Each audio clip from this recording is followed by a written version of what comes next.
Everybody, welcome back. My name is Jennifer Squires and here we make, paint, create, sew and have fun. Yes, I'm in my pajamas. It is single digit temperatures right now and it is going to get colder to at or below 0 later on this evening. So I have stayed in my thick, nice warm onesie and I will continue to do that until, it warms up. Okay, so today I want to sew. Specifically, I want to sew this. It is Simplicity 8162 with the historical undergarments. I like wearing these stays.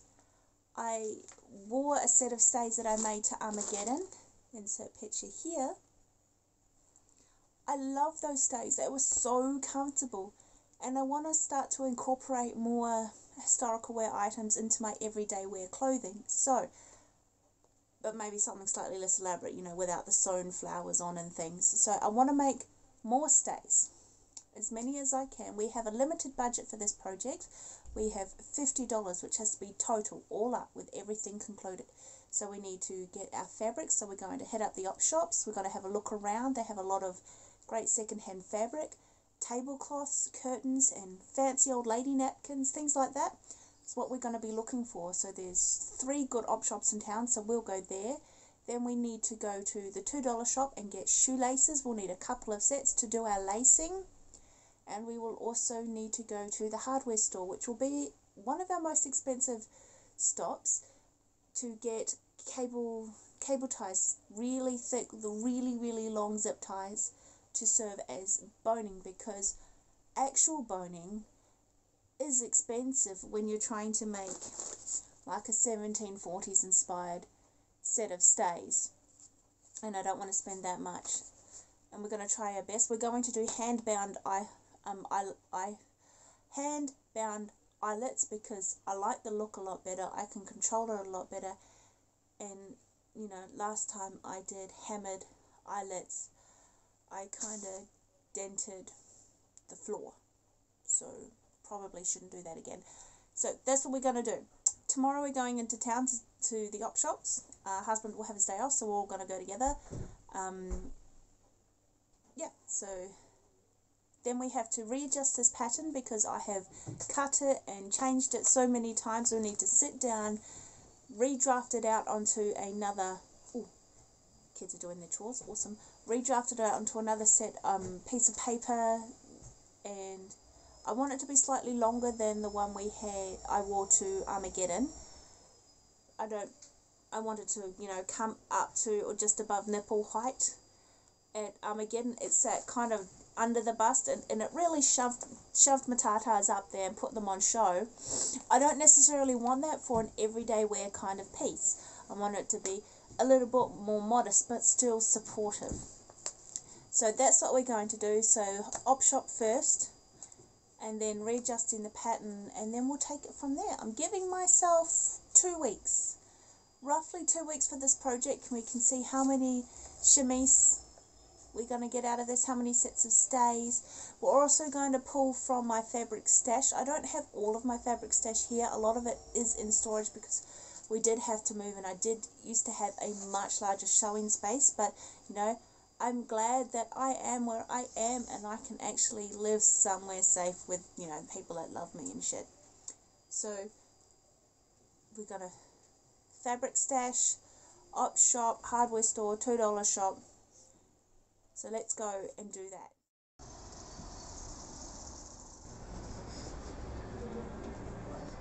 Morning.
Now, do you do air points at all?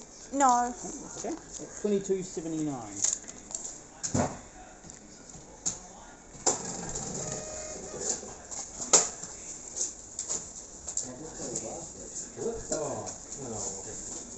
Another little boy down the road. $27.20. Thank you. Yeah, good day. I will.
Hello.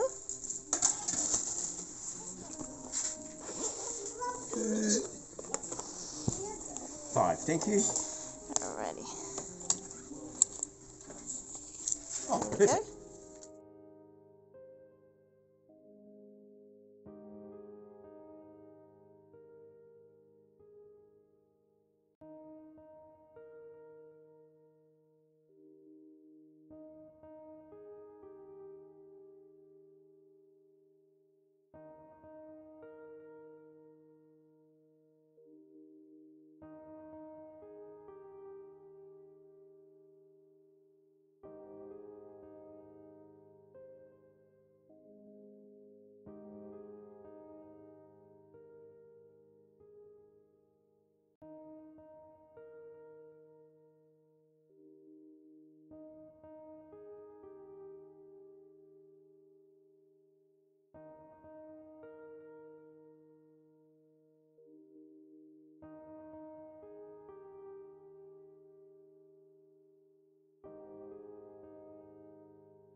Hiya. Oh, it's just these. Just those ones? Yeah.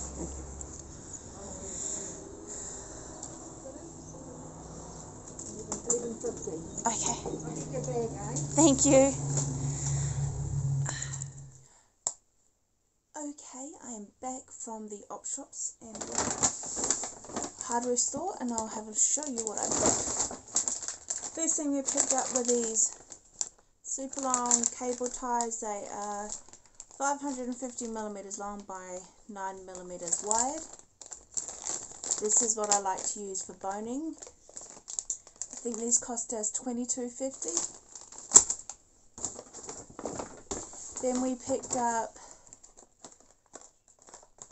3 packets of shoelaces, and these shoelaces are 120 centimeters per pair, and it looks like there's either 1 or 2 pairs per package, so we should get couple of sets of shades out of this.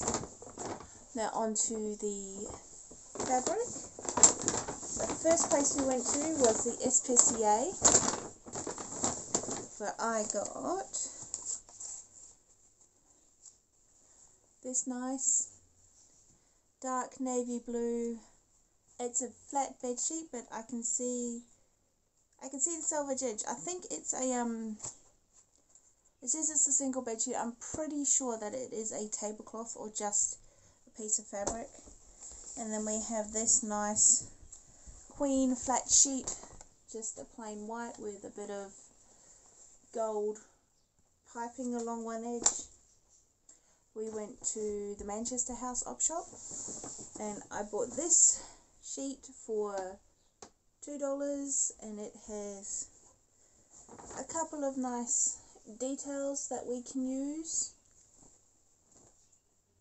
The last op shop we went to was the Arahunui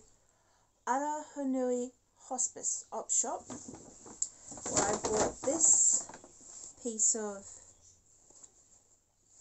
plain fabric, and it is 150 centimeters wide and there's just under 3.5 meters. So I got this really big roll for $7,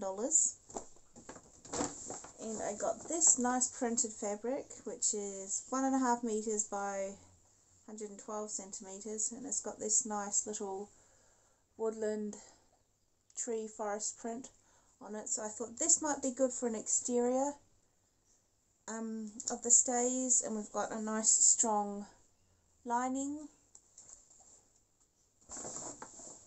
and we also have this that could be a nice exterior. So this could be a fashion fabric again with white as the lining.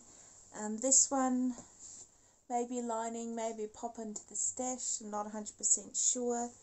And this one, if we get to it, could be a lining, or it could become a chemise type undershirt thing. So that is all the fabric we got for this project, and I think the next thing we need to do is to get to our pattern and true it up and make sure it is corrected and fixed in the way we want to use it, so that we can move on to the cutting and the sewing. Okay, so what we have to do for the pattern pieces is, previously I have added in this panel, and I don't want this much of a gap anymore. I want to bring that down by half. So what I'm going to do is I'm going to trace around the original pattern edge all the way around here onto the paper, then make allowances for only a 1-inch gap, and then bring this up and trace around the bottom part. And I will do that for all of the pieces, which I've got here, but I'm not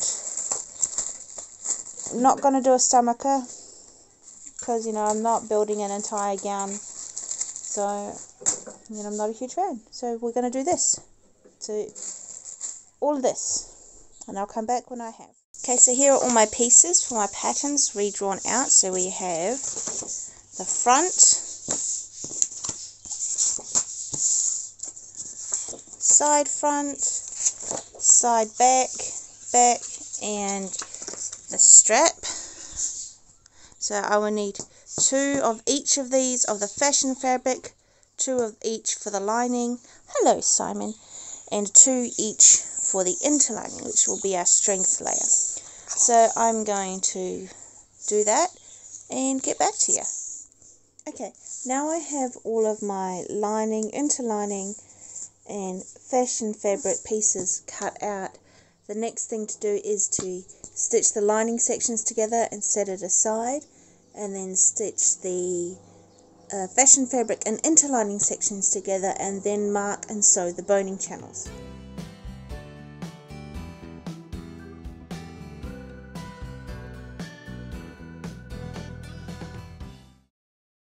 Okay, so I have the lining all together. Now I'm going to press open the seams, and then stitch to hold them down and then that's the lining done, and then I'll move on to marking up the other pieces.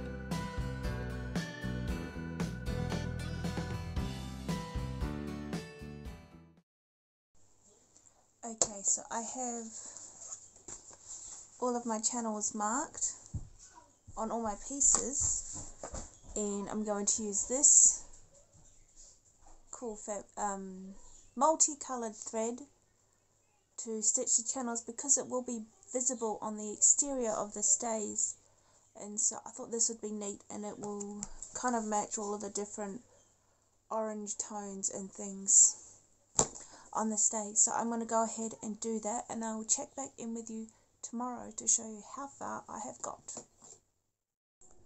Okay, so I have everything, all of my panels stitched together. So we've got our front here, this is the internal guts, this is the back. I have all of my eyelet holes marked, all of my boning channels sewn, my seams are pressed.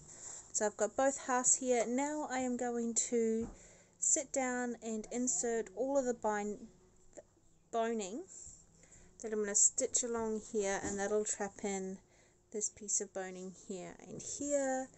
Then I can sew on the straps to the back because the straps will seal in this channel of boning here, and then I will bind it.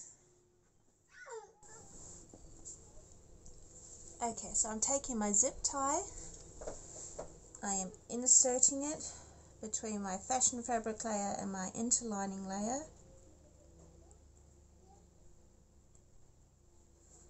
into the boning channel. It comes out the other end, pull it back, pull it, pop my thumb here, then I'll pull back about this much, and then I'm going to cut it here just over an inch shorter than the channel, and that means I have some fold over here and here, so that when I stitch the binding on, it's not going to go through the boning and it's not going to break a machine needle. So now I have to do all of this and all of this. Okay, it is the end of day 3 on this project. We started this by going out and buying everything on the Friday, and we started, we drew out the pattern on the Friday, and then we started cutting and sewing Saturday. Today is Sunday. Hold on. Rolling up my sleeve, and we are up to, hold on, we've got our lining pinned in. This is the exterior. Now we have to pin and stitch on all of our binding, which I made with the excess fabric. I probably made a bit too much, but it's better to have more than I need than not enough and not be able to make more. So I'm going to, later on this evening, while I watch the rugby replay, because I fell asleep and didn't watch the game initially, I'm going to pin this on all the way around the edge and start hand stitching everything, and then I will come back and show you once I've hand stitched the binding on all the way around the edge of both halves of the stays, which incidentally is why they call it a pair of stays, because there's 2 pieces. Okay, I have all of my binding hand stitched on all the way around. This is the inside and this is the outside of the stays, and now the last thing to do is to put in the eyelet holes, and that's 8 on each side at the back, 8 on each side at the front, and then we need an eyelet here and one here, and I'll show you how to do one of those, and then I'll go back and I'll do all of them. I think that's like lots. I think it's like 36 or so that I have to do. Let's get to it. So the first thing I'm going to do is thread my needle. I'm going to use both of these threads at the same time to kind of mirror the effect of the colour changing thread on the outside of the stays.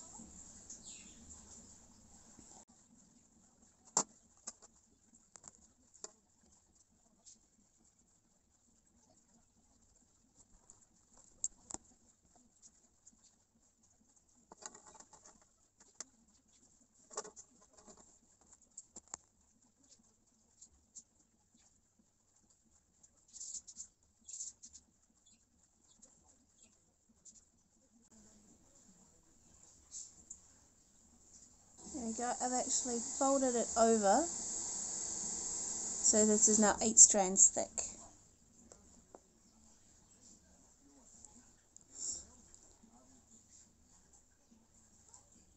Tie it off.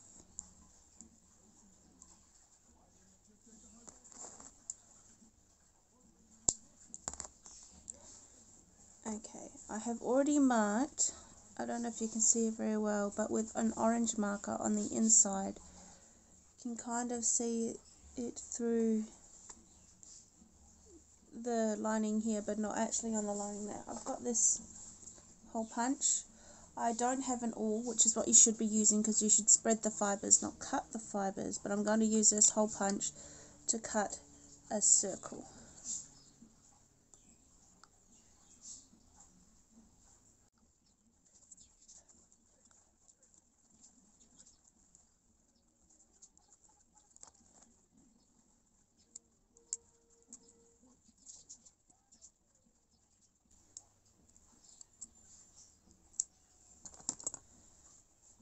There we go, there's our hole. We're going to take this, travel it inside the line so that the knot is on the inside, and then we're just going to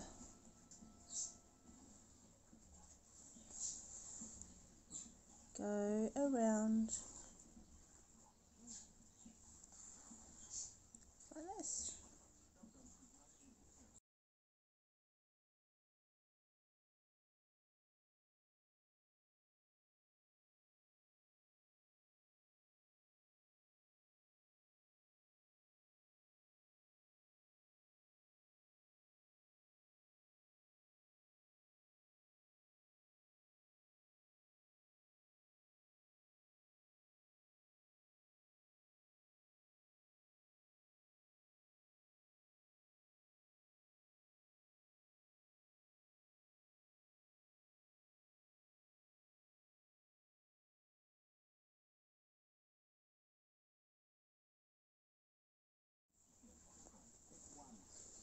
There we go, one eyelet done.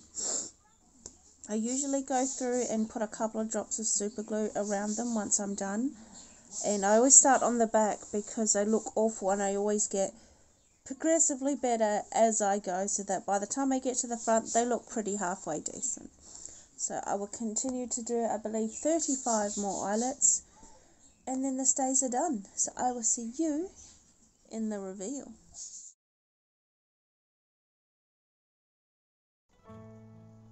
Here are the completed stays. I'm really happy with how these turned out. I really like the eyelets. Next time I think I might go and purchase some colour matching lacing, but otherwise these are really comfortable. The eyelets are kind of ugly on the inside, but on the outside they do look good. I did get better the further I got closer to the front. I stitched the lacing for the back closed so that it doesn't change or adjust. I'm really happy with how my colour changing thread looked and how my bias binding looked. It looks kind of wrinkly laying flat, but once it's on, it's so comfortable and it's so nice. Putting it on with this, I used the chemise pattern, but I took 30 centimeters off the bottom and I lost my ribbon, so I used elastic in the collar, and it's just made with some a slightly thinner fabric from my stash, and it's really comfortable. And here are the completed stays on. I'm really proud of what I did, and I hope you enjoyed it. Don't forget to like, comment, subscribe, thumbs up, thumbs down. Doesn't really matter, you do you. Anything you do helps us please our algorithm overlords and helps us make new friends.